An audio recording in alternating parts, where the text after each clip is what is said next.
kebetulan sama antara proses nominasi Anies Baswedan oleh Partai Demokrat Mas AHY dengan masuknya peninjauan kembali ya oleh Demokrat versi Muldoko. Demokrat berpikir seperti itu. Dasar jangan dulu Mbak. Dasar kecurigaannya apa? Ya, Secara hukum apa yang dilanggar? Setiap orang punya persepsi yang disesuaikan dengan keinginannya. Itu hukum komunikasi. Muldoko ini bukan kader, tidak pernah jadi kader. Ya, kedua bukan pengurus. Nah, ketiga mendadak menjadi ketua umum. Ya berarti ketua umum bodong ini menurut kami. Nah, menurut saya dasar kita bernegara jelas. Ada konstitusi, ada undang-undang, ada peraturan ini, itu, dan sebagainya. Mana yang dilanggar? Misalnya apa gitu, ada apa itu? Wah ini langkah untuk mencegah saya.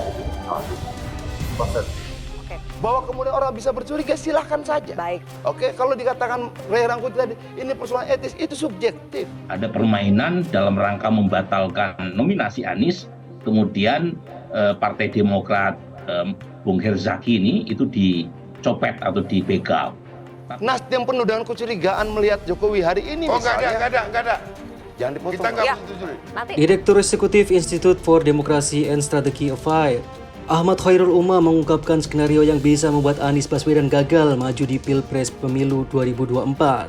Ahmad Khairul Umam mengatakan, ada 3 hal yang membuat komunikasi dan koalisi perubahan mengalami stagnasi. Pertama, menurutnya, komunikasi terjadi stagnan terkait penentuan calon wakil presiden pendamping Anies Baswedan. Kedua, skema kompensasi sebagai basis negosiasi di antara partai-partai mitra koalisi. Yang ketiga, rumusan portofolio pemerintahan termasuk kejelasan visi, misi, dan platform yang kerjasama hendak ditawarkan kepada publik. Di antara ketiga tersebut, faktor penentu capres Anies masih menjadi poin negosiasi paling alot. Kata Umam dalam keterangannya dikutip dari lawjustice.co, Senin 24 April 2023. Tak hanya itu, Pilpres 2024 akan menjadi ajang all Jokowismen, alias capres yang berjuang adalah sosok yang berada di bawah restu Jokowi. Untuk menjadi kandidat yang begitu kuat menjelang Pilpres 2024, Anies harus membangun personal branding yang tidak hanya menampilkan dirinya sebagai sosok yang berbeda, melainkan juga sebagai harapan.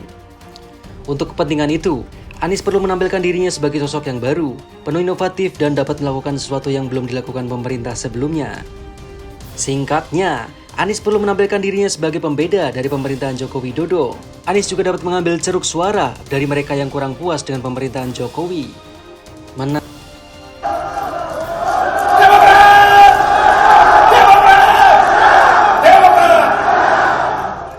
Itu tidak usah saya simpulkan, tapi fakta. Siap, siapa takut? Sama siapa, Pak? Kami yang demokrat, yang milik rakyat. Pak Muldoko itu adalah KSP, ya kan? Dibegal oleh SBY melalui aturan yang tidak sah, di luar proses kongres.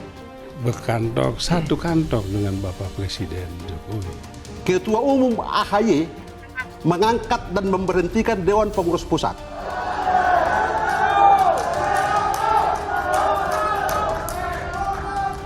Hal tersebut disampaikan SBY saat menanggapi pertanyaan ahli hukum tata negara Denny Indrayana mengenai upaya pengambil alihan Partai Demokrat oleh Muldoko lewat peninjauan kembali atau PK di Mahkamah Agung. SBY lantas belak-belakan dirinya menerima informasi Muldoko mengajukan PK dari seorang mantan menteri. Kabar itu diakui SBY membuat pihaknya merasa was-was. Bahkan ia sampai berpikir bahwa ada kemungkinan besar Partai Demokrat akan benar-benar diambil alih. Soal PK Muldoko di Mahkamah Agung, saya menerima telepon dari mantan menteri yang menyampaikan pesan adanya politisi senior yang mengajukan PK Muldoko. Pesan seperti ini kerap saya terima. Saya lalu berpikir, jangan-jangan ini serius. Demokrat akan diambil alih. Tulis SBY melalui akun Twitter pribadinya Minggu 28 Mei. Susilo Bambang Yudhoyono menginstruksikan ke semua kader Partai Demokrat untuk memantau perkembangan dari PK Muldoko ini. Dia meminta mereka untuk berdoa dan mengandalkan Tuhan yang Maha Kuasa. Karena kita jawab aja boleh atau tidak boleh, cuman itu karena memang dia mengendorse. problemnya endorse itu ada di persepsi siapa? Coba menyampaikan opini dan juga mesatkan opini Bang. Apa yang dilakukan Pak Jokowi saat apa yang dilakukan di Jawa Tengah secara protokoler itu harus dia diganjar. Pertama itu, kedua ada program persoalan food estate itu dipegang memang program itu di Kemenhan Bang. Memang di set Pemilih rakyat, ada peserta kontestan pasangan calon, ada wasit penyelenggara. Lalu dituduh mempolitisi, mau menjegal Anies, padahal tidak ada urusannya ini dengan Anies. Nah, kalau wasit penyelenggara, apalagi wasitnya itu adalah kepala negara, kemudian tidak melaksanakan pertandingan secara adil, jujur, maka prinsip konstitusi jelas-jelas dilanggar. bukan cawe-cawe. Oh, itu diskusi aja kok cawe-cawe. Jadi wajar-wajar. Dalam politik itu wajar-wajar saja. Biasa. Sebelumnya Mahfud MD merespon kekhawatiran Anies Baswedan soal penjagalan usai Presiden menyatakan akan cawe-cawe demi bangsa dan negara. Mahfud menepis kekhawatiran Anies. Nggak ada penjagalan. Itu sih politik. Itu bagian dari perlombaan kontestasi politik yang mengatakan ini dijegal. Mungkin biar pendukungnya muncul, atau mungkin biar yang milih sedikit kenapa dijegal. Karena ini nggak ada penjagalan Anies, kata Mahfud MD di lapangan Pancasila ND NTT Kamis 1 Juni. Mahfud menyebutkan tak ada upaya penjagalan dari pemerintah saat ini, seperti apa yang dikhawatirkan Anies. Mahfud justru berpesan kepada poros koalisi pendukung Anies kompak, supaya tidak dijegal oleh internalnya sendiri. Kalau pemerintah sih tidak menjegal, mungkin saudara sih, cuma tidak tahu juga mau bilang terus terang. Mungkin dari tulisan-tulisan dan pernyataan Denny Indrayana. Tidak ada yang akan menjegal. Malah saya katakan kepada dia, kamu harus usaha di dalam berbagai forum, agar koalisi yang mendukung Anies itu kompak, agar Anies dapat tiket, tidak dijegal oleh internalnya sendiri, ujarnya. Kalau pemerintah tidak, persilahkan, gitu. Kita lindungi hak-haknya, jadi tidak ada penjagalan, jelasnya. Apa yang dimaksud Mahfud MD kemungkinan besar memang benar adanya.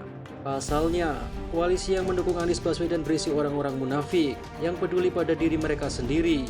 Tidak ada di antara mereka yang mementingkan kedaulatan negara. Kita tahu sendiri, salah satu pentolan dari koalisi Anies adalah Demokrat, di mana SBY masih sering ikut campur urusan politik anaknya. Pada 2003, SBY menjalin perang dingin dengan Megawati karena mengkhianati putri proklamator tersebut dan menjadi pesaing di Pilpres 2024 yang akan memenangkan dirinya. Saat itu SBY masih menjabat Menteri Koordinator Bidang Politik dan Keamanan di era Presiden Megawati.